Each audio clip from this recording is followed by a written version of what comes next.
Sud Radio, les vraies voix qui font rouler la France. Et on est en direct du Salon de l'Automobile à Lyon, ouvert depuis quelques jours. Et c'est jusqu'à dimanche, avec cette nocturne, vendredi soir jusqu'à 22h. Nous sommes bien sûr sur l'espace de Mobiliance. Et vous vouliez revenir, mon cher Éric Revel, sur Bruno Le Maire, notre ancien ministre. Alors j'ai vu aussi des voitures magnifiques, des Aston, des Suzuki, des Michel Vaillant là, qui me faisaient rêver dans les bandes dessinées. Il y a sa voiture, il faut venir au Salon de l'Automobile. Non, je vais revenir sur la déclaration de Bruno Le Maire, parce qu'on n'entendait plus parler de lui depuis un bout de temps. Bon, on comprend en même temps, vu le bilan, c'est quand même pas terrible. Et il a fait cette déclaration à l'Usine Nouvelle, qui est un magazine spécialisé, pour ceux qui connaissent pas. Et alors là, si vous voulez, je vais vous dire en rigolant, c'est dommage qu'il n'ait pas été ministre des Finances, parce qu'il aurait pu faire des choses. Et là où je vais être plus sérieux, c'est que sa lucidité sur la commission de Bruxelles l'honore. Et écoutez bien ce qu'il dit dans cette interview. Il parle de Bruxelles. Il dit... L'ancien ministre des Finances, il dit « Nous sommes dirigés par une bande de technocrates qui ne mesurent pas la vitesse avec laquelle le monde se transforme. Ils tirent à boulet rouge sur la commission de Bruxelles. Mais vous vous souvenez du mot de chevènement. Un ministre, ça ferme sa gueule ou ça démissionne. Eh ben lui, Bruno Le Maire, il l'a pas ouvert, il n'a pas démissionné. Non mais c'est dommage. Ça c'est fou. C'est complètement fou. C'est vrai que c'est complètement délirant. Et puis, quand on parle du sujet automobile, on a tendance à se focuser, moi étant dans l'automobile, sur le sujet. Mais en fait, il y a un impact direct sur toute la société. Je fais partie des gens qui n'arrêtent pas de dire, mais vous bloquez les voitures aux entrées des villes. À terme, vous bloquez du commerce. À terme, ce sont des commerces qui disparaissent, des emplois qui disparaissent. Et ce sont des gens qui, en ville, vont devoir remonter dans des voitures pour aller faire leurs courses tranquillement en périphérie. Réellement, on marche à l'envers, comme on dit souvent dans ce pays. Et toutes les mobilités sont valables. Il ne faut pas opposer les uns aux autres, mais il y a quand même une réalité, c'est que pour certains achats, on est obligé d'y aller en voiture.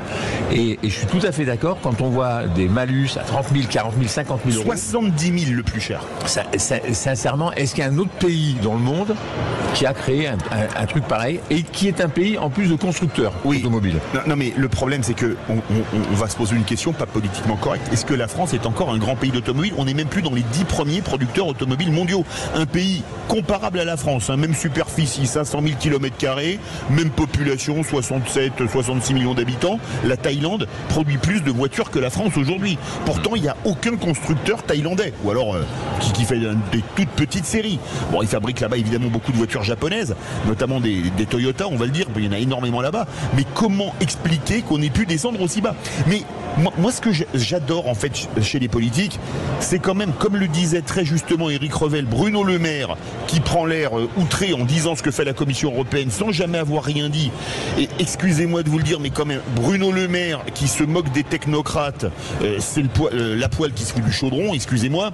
Et surtout, c'est que quand on va fermer des usines automobiles en France, avec les conséquences que ça, parce qu'il y a tous les sous-traitants, il y a la sidérurgie, il y a les équipementiers, il y a les fabricants de sièges, il y a les fabricants de banquettes, il y a les fabricants de volants, de tout ça, les mêmes vont dire c'est scandaleux qu'on supprime de l'emploi. Ah bah oui, mais on a tout fait pour. On a taxé la bagnole, on lui a interdit d'aller où que ce soit, on a mis des PV dès que vous dépassez avec les sulfateuses, vous dépassez le stationnement de 2 minutes. Ça m'est arrivé un PV pour 1 minute de dépassement.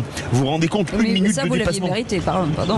Oui, j'aurais même dû être envoyé 5 ans en prison, on va pas regarder. Au bas mot.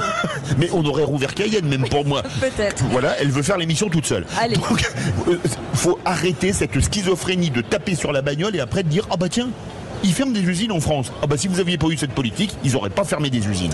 Alors, quittons le monde des râleurs et on va découvrir un homme heureux puisque Stéphane Magnin est avec nous, directeur de l'activité automobile de Suzuki France. Merci d'avoir accepté cette invitation. Alors, pas mal de choses de nouveau chez vous, Suzuki. Vous avez présenté le nouveau logo après 20 ans du même logo. Pourquoi ce nouveau logo? Vous l'avez présenté au Japon il y a quelques temps. Qu'est-ce que ça veut dire en fait? Ce nouveau logo, ça ouvre une nouvelle ère pour nous, pour Suzuki. Mais on ne fait pas que de l'automobile, on fait aussi de la moto et des moteurs marins. Mais dans l'automobile notamment, on ouvre une nouvelle ère avec le passage à l'électrification. Il y a 10 ans, on est passé au tout hybride. Et là, on va ouvrir une nouvelle ère à partir de 2026 en fabriquant des voitures électriques. Alors, notre premier modèle électrique va arriver en Europe, en tout cas, à partir de janvier de l'année prochaine. Ça veut dire que c'est un logo plus Instagrammable? On peut dire ça aussi. Voilà. Alors, vous parlez d'un creux dans l'offre produit. Comment y remédier concrètement sur le marché français, qui est votre marché, le marché que vous gérez vous? Oui, enfin, c'est le marché. Est-ce que c'est un marché important, le marché français, comme pour un fabricant japonais comme Suzuki? Oui, c'est un marché très important. L'Europe en général est un continent très important pour un marché. On fait 3 200 000 voitures dans le monde. Alors l'Europe reste un peu petit, mais c'est à peu près 300 000 voitures vendues en Europe. C'est 10% à peu près des ventes si on fait grosso modo. C'est un marché important et la France est le troisième. Devant nous, il y a l'Allemagne et l'Italie. On est juste derrière l'Allemagne, mais l'Allemagne, c'est un plus gros marché. Oui. Donc en termes de vente, c'est autour de entre 20 et 25 000 voitures par an, ce qui représente 1,5 point du marché français. Alors vous dites le creux, pour revenir à votre question, sur le creux, on a arrêté 2 modèles en fin d'année 2024. Donc on a un petit creux de cycle produit, mais on arrive avec des nouveautés à partir de 2026. Donc cette année, c'est effectivement un cycle produit un peu bas et on réduit un peu la voilure.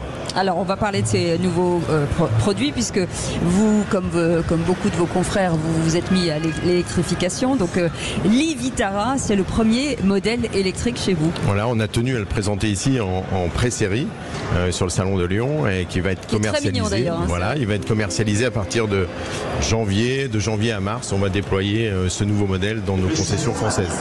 Et quel rôle va-t-il jouer dans la stratégie? C'est-à-dire que c'est quoi?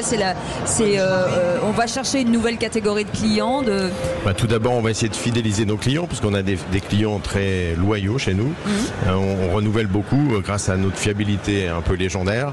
Et donc, on va aller chercher de nos clients d'abord et leur expliquer que l'électrique, c'est aussi pour un usage bien particulier, adapté à leur usage quotidien. Et puis on va faire de la conquête, bien sûr, sur l'ensemble de nos concurrents. Qui sont les clients de Suzuki aujourd'hui en France? Les clients, alors par exemple, ça dépend des produits, mais notamment sur la Swift, qui est notre best-seller, c'est plutôt des femmes, à 60%. Et elles apprécient chez nous la fiabilité et une voiture, je veux dire, avec toutes les technologies au prix le plus juste. Alors, l'e-Vitara, c'est le premier modèle électrique. Quel rôle va-t-il jouer sur le marché français? Et surtout, est-ce que la Vitara, finalement, je dirais pas mon âge, mais j'en ai toujours vu sur les routes de France, est-ce que c'est le modèle le plus emblématique de Suzuki? Avec la Swift, c'est la petite urbaine. C'est notre deuxième meilleure vente, effectivement. Il a eu plusieurs générations. Ah oui. Et la dernière génération marche très bien, notamment dans la région, puisqu'il est décliné aussi en 4 roues motrices. C'est aussi une de nos éléments. Pas inutile. Dans les Alpes, c'est pas inutile, surtout en hiver. Et dans le Massif central aussi, pour pas faire le jaloux dans la région. Bien sûr. La grande Rhône-Alpes-Auvergne, on va dire. Oui, c'est ça. Voilà. Avec des accessoires, comment il est décliné ce e-Vitara? e-Vitara va être aussi proposé en 4 roues motrices, d'ailleurs, ce qui est très important. Ça représente 30% de nos ventes, à peu près un tiers de nos ventes. Et il aura, bien sûr, bénéficiera d'accessoires type 4 roues motrices, on va dire, qui seront présentés dès janvier. Ça veut dire que d'autres modèles arriveront sur la base électrique? Oui, ça fait partie de notre plan stratégique d'ici 2030. On va avoir 4 nouveaux modèles 100% électriques d'ici 2030 et bien sûr on gardera notre gamme hybride à disposition de nos clients. Alors quel défi anticipez-vous pour atteindre 60% de ventes de véhicules électriques à l'horizon 2030? Et 2030 ça va arriver très très très vite. On pense que ce marché va être mature et exploser, puisque vous en parliez juste à l'instant, les politiques font la politique européenne, fait qu'on est à marche forcée un peu obligé d'aller vers cette technologie, et on pense que elle va devenir mature à partir de 2030, puisque n'oublions pas qu'en 2035 il est interdit de vendre autre chose que des voitures full électriques en Europe. Mais vous produisez en Europe, Suzuki, si je ne m'abuse, c'est ça? On a une usine en Hongrie. On a une usine en Hongrie, oui. Comment est-ce que vous avez adapté votre production européenne? Parce qu'il y a encore des moteurs thermiques qui vont être produits en Europe pour être exportés, notamment. Comment est-ce que vous avez anticipé ça pour votre usine de Hongrie? L'usine de Hongrie va un plan de charge jusqu'en 2030, où on fera encore 2030-2035 des voitures hybrides, et notamment les SUV. Le Vitara est fabriqué là et est vendu dans le monde entier. Et le e-Vitara est fabriqué en Inde, dans notre toute nouvelle usine d'Inde. Et on a également à côté une usine qui fabriquera ses propres batteries d'ici une année. 2024 a été une année plutôt positive pour vous. On sent un ralentissement, mais un peu pour tout le monde. 2024 a été très bien, et un ralentissement en 2025. Est-ce que vous espérez, en tout cas, forcément des ventes un peu plus importantes, mais est-ce que vous êtes confiant quand même sur le marché ? On est obligé d'être positif. Le marché est effectivement plutôt très bas, puisqu'on a un marché autour d'1,6 million. Je crois que c'est au niveau des années 70 en France. C'est Alors ça. pour Oui. tout ce qu'on explique. Il y avait 56 millions d'habitants à l'époque. Voilà, donc effectivement les gens sont un peu dans le brouillard, enfin les consommateurs sont un peu dans le brouillard. Quelle technologie choisir pour acheter une nouvelle voiture? Et on est là avec nos 220 points de vente en France pour les orienter sur la meilleure technologie adaptée à leur usage surtout. Quelle est l'image de Suzuki auprès des clients? Vous avez des clients très fidèles qui en sont leur 4, 5, 6e Suzuki. C'est plutôt du client Swift, Vitara, c'est-à-dire plutôt citadine, plutôt SUV. C'est quoi le client? On a les deux. On a les deux. Une clientèle, c'est les deux modèles phares en fait. Comme très féminine, citadine, plutôt en deuxième voiture d'une famille. Et puis le Vitara pour des seniors, beaucoup de seniors. Alors, je ne sais pas ce qu'on appelle des seniors, mais moi j'en suis un. En tout cas, bienvenue au club. Merci. Vous êtes grabataire alors. Philippe David. Tout à l'heure, elle me qualifiait de côte à côte horaire dans le taxi. Voilà, donc grabataire à l'antenne, c'est bien, on progresse. Sur le second marché, est-ce que Suzuki est une marque qui fonctionne bien sur l'occasion, par exemple? Ah oui, très bien. On a pas de problème on cherche même des occasions, et l'ensemble de nos concessionnaires ont une rotation de nos voitures très importante. En fait, comme on a un prix de départ tout à fait abordable, les occasions sont aussi très abordables au bout de 3 ans. Alors Lionel Aberlé veut vous faire une déclaration. Vous permettez? C'est presque une déclaration d'amour là pour le coup. Alors non, très concrètement, c'est que ma première voiture, c'est pas un joke, hein. Et quand je vous entends dire le Vitara, c'est pas le milieu urbain. Ben moi, en tant que jeune Parisien, j'avais 22 ans, je crois. C'était il y a longtemps alors. Je me suis payé un Vitara pour rouler dans Paris, la jungle urbaine. Moi aussi, j'en ai eu un Vitara. Ah oui? Ouais, c'est très content. Ah, c'était donc vous. Voilà. D'accord, mais c'est galant, j'adore. C'est vrai. Qu'est-ce que vous avez envie de dire aux concessionnaires aujourd'hui? Parce que j'imagine que c'est compliqué aussi pour eux sur le terrain, et que vous avez un message, une stratégie à leur endroit. On a développé ces stratégies 2030, notre nouveau plan stratégique pour 2030. Et puis Suzuki, on parle de Suzuki Family, on est une famille, et les concessionnaires font partie intégrante de cette famille, et on est solidaire sur ce marché difficile, et je crois que c'est ça le plus important. Aujourd'hui, pour parler des produits, il y a une chose qu'on appelle en automobile qui s'appelle le mix. Vous vendez plutôt des produits très équipés ou plutôt des produits moyennement équipés en argumentant sur le prix? Alors, chez Suzuki, on a des modèles très équipés au meilleur prix. Donc en fait, ça, au moins c'est simple. Voilà, c'est très simple, avec une gamme très simple et 3 niveaux de finition au choix des clients. D'accord. La stratégie, c'est quoi? C'est de sortir un nouveau modèle tous les ans? C'est ça. Donc dès 2026, on aura au moins un nouveau modèle d'ici 2030 par an à lancer auprès de nos concessionnaires. En ce qui concerne le réseau, vous avez combien de concessionnaires, agents, distributeurs sur l'ensemble du territoire français? Les concessionnaires, on a 223 points de vente. Ah oui, c'est déjà bien. On est très bien déployés. On ne peut pas vous rater. On ne peut pas nous rater. Et ce sont les mêmes points de vente qui font auto et moto, parce que vous êtes là pour l'automobile, mais Suzuki c'est une marque mythique également en moto. Exact, mais on a très peu de concessionnaires communs. On doit avoir moins de 5 qui font les deux. Ah oui, c'est deux activités très différenciées et très différentes. Et il y a à peu près 150 points de vente moto également. Merci beaucoup Stéphane Magnien, directeur de l'activité automobile de Suzuki France. Beaucoup. Merci d'avoir accepté de votre accueil et bonne fin de salon. Invitation. Merci. Dans un instant, on fait une petite pause. On reviendra avec l'Association nationale pour la formation automobile avec notre ami Guillaume Faury. À tout de suite. Sud Radio. Sud Radio. Parlons vrai. Parlons. Sud Radio, les vraies voix qui font rouler la France. Allez, on est Philippe David. Ça va Philippe David? Ça va très bien Cécile, en direct de Lyon depuis le parc des expositions Eurexpo pour le salon de l'automobile de Lyon qui se terminera dimanche. Il y a une nocturne qui est prévue demain soir, donc vendredi soir.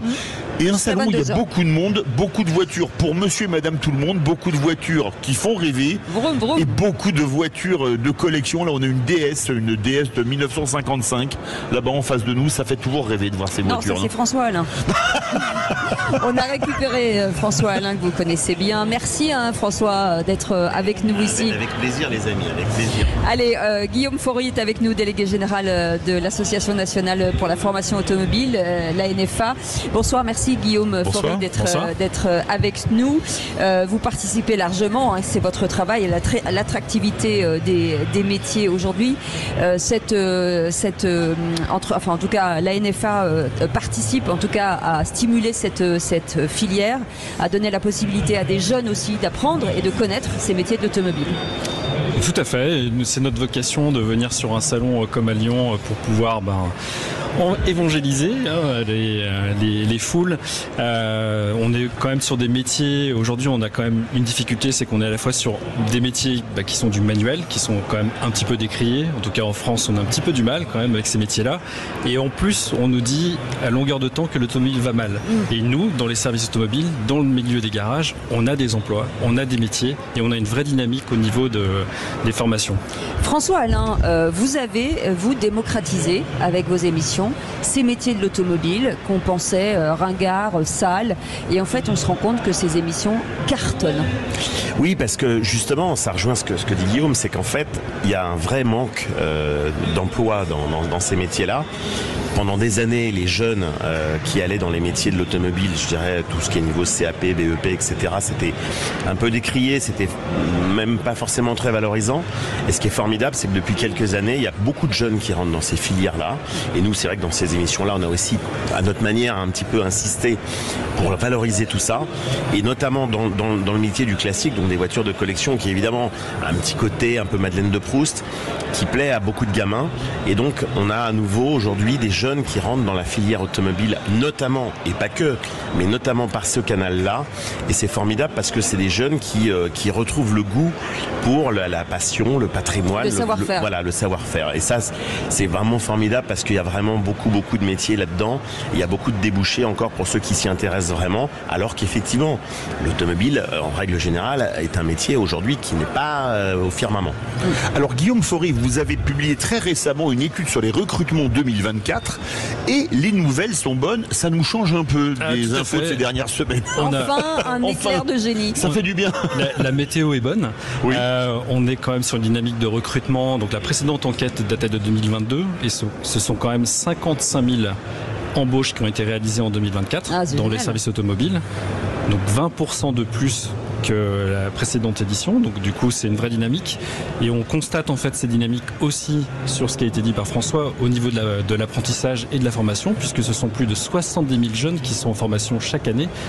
On a franchi un record l'année précédente, donc on voit qu'aussi ces émissions aussi contribuent à redorer un petit peu le blason de ces métiers, donc c'est une satisfaction pour nous, et avec une très très forte poussée des recrutements sur les métiers justement de la mécanique, de la carrosserie, donc on est vraiment très satisfait. Alors moi je voulais rebondir sur quelque chose qu'on entend assez peu, c'est les work skills, ce qui est important, où les métiers de l'automobile, par exemple les peintres sur carrosserie, deviennent aujourd'hui presque des ouvriers comme on a des...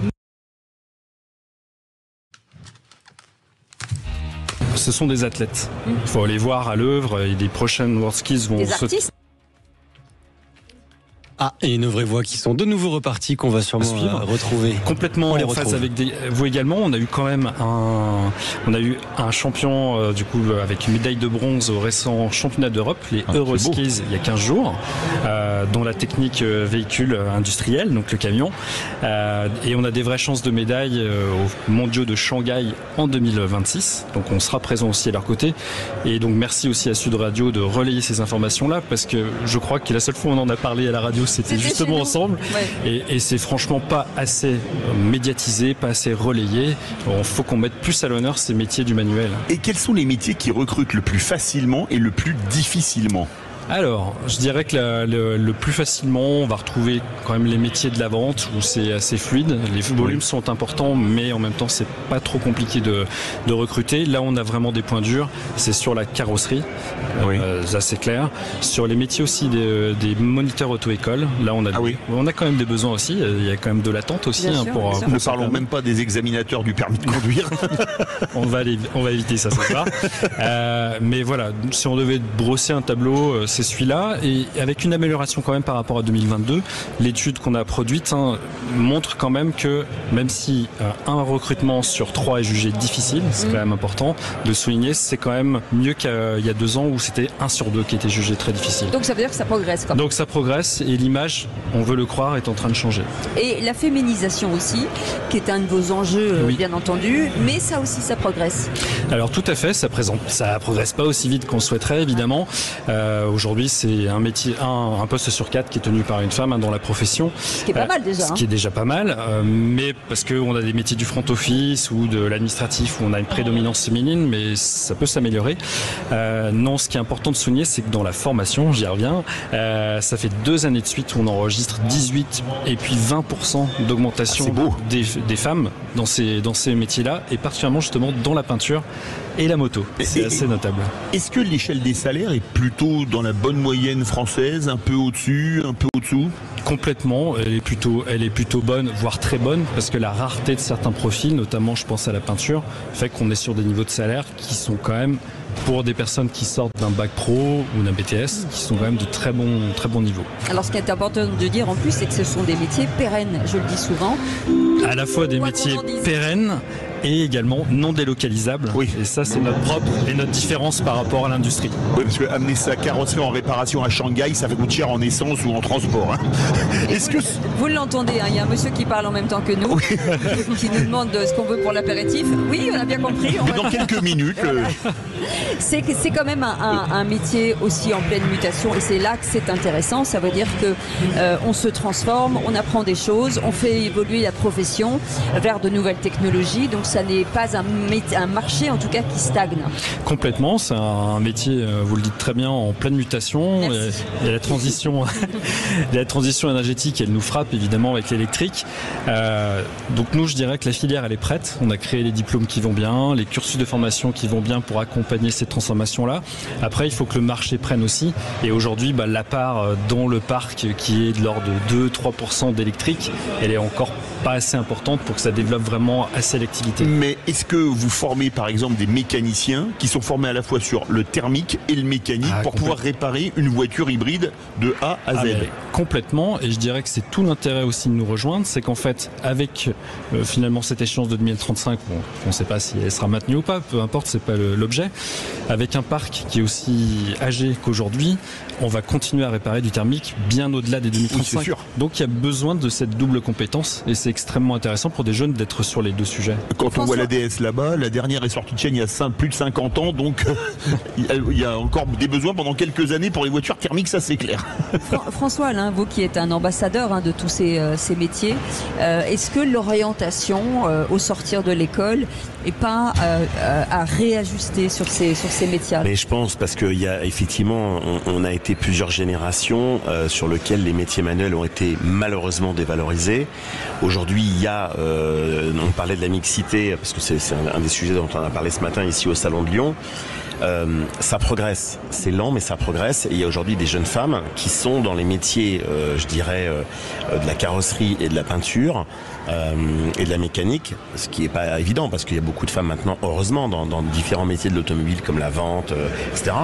Mais il y en a maintenant qui arrivent dans ces métiers-là, et ça c'est formidable parce que ça prouve vraiment qu'il y a un renouvellement là-dessus, et ça c'est hyper important parce que c'est des métiers qui a priori dans le passé on se disait voilà, c'est ce qu'on appelle les métiers de graisseux, c'est pas forcément passionnant. C'est pas très valorisant. Et ben non, mais en fait, heureusement, maintenant, on ressort de ça et on s'aperçoit que les talents manuels, et en France, on a quand même aussi beaucoup de formations, justement, voilà, on recommence à être performant là-dedans. Excusez-moi, mais c'est la première fois où on parle de graisse au micro des Vrais Voix, où vous parlez d'IPIA, vous dites pas, tiens, c'est à vous qu'on parle.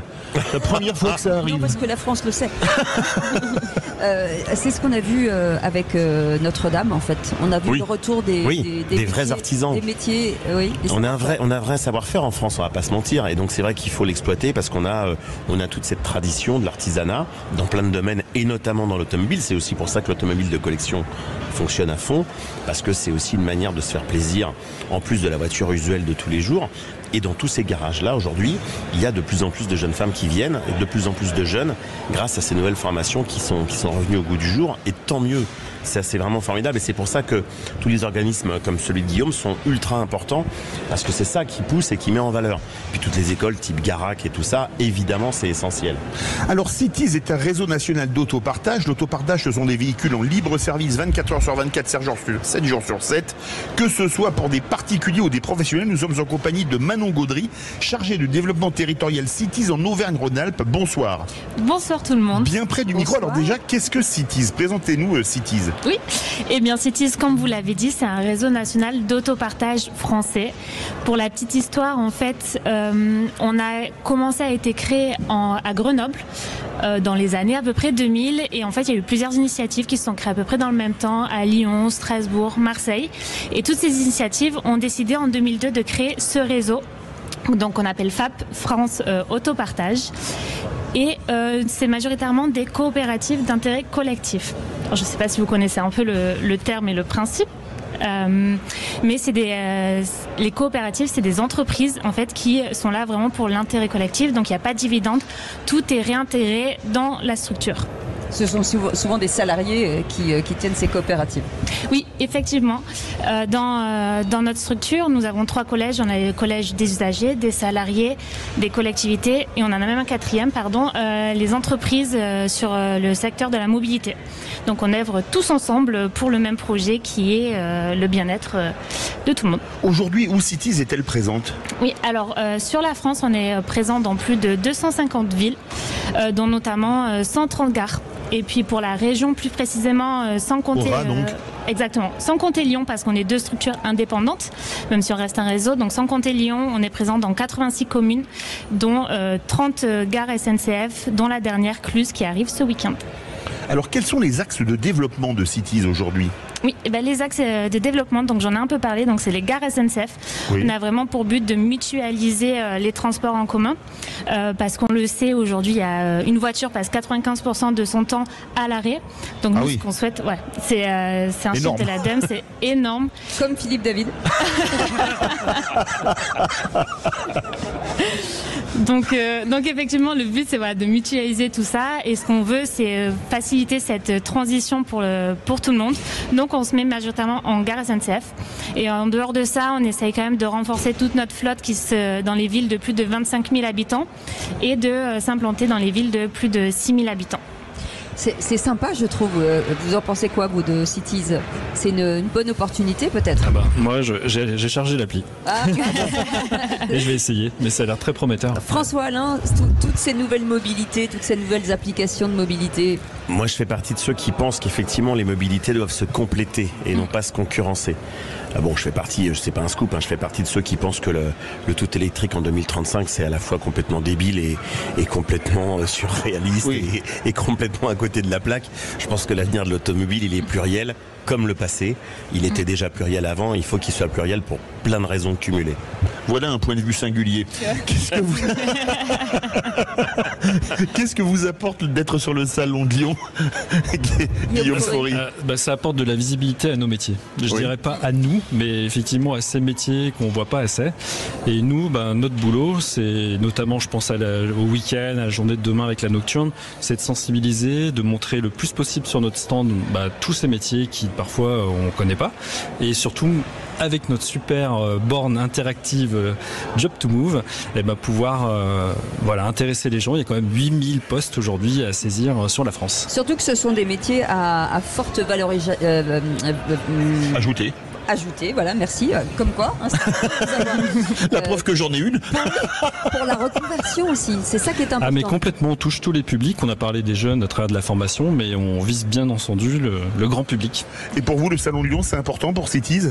Oui, totalement. On aimerait être plus visible parce que l'autopartage, comme j'ai dit, ça fait 25 ans que ça existe, mais c'est encore assez récent dans la tête de tout le monde. Donc on a des véhicules qui sont présents aussi pour les montrer, pour montrer comment l'application fonctionne et pour montrer à tous ceux qui aiment les voitures mais qui n'aiment pas s'en occuper qu'il y a des solutions qui existent. Merci beaucoup Manon Gaudry, chargée du développement territorial de Cities en Auvergne-Rhône-Alpes. Merci beaucoup Guillaume Faury, qui est le délégué général, c'est ça, de la NFA. De la NFA, très bien. Et merci beaucoup François Alain de cette petite visite impromptue. Merci beaucoup à notre équipe. Merci beaucoup Maxime. Ça a été difficile. Théo. Mais il a été formidable. Merci Éric Revel. Merci Éric Revel. Et bien entendu, merci à notre réalisatrice Marie, qui est encore à Paris. On vous souhaite une très belle soirée. Dans un instant, Magali Berda. Absolument, Magali Berda qui revient sur l'affaire Sarkozy avec Jean Messia ce soir, président du cercle de réflexion Vivre Français, et Avi Bitton qui est avocat et influenceur. Et on ne vit pas dans la même France. 0826 300 300, vous voulez bien entendu discuter ou débattre avec Magali Berda. C'est dans un instant et nous on vous retrouve demain à partir de 18h. À demain. À demain. Sud Radio. Sud Radio. Parlons vrai. Parlons vrai. Sud Radio. Parlons vrai.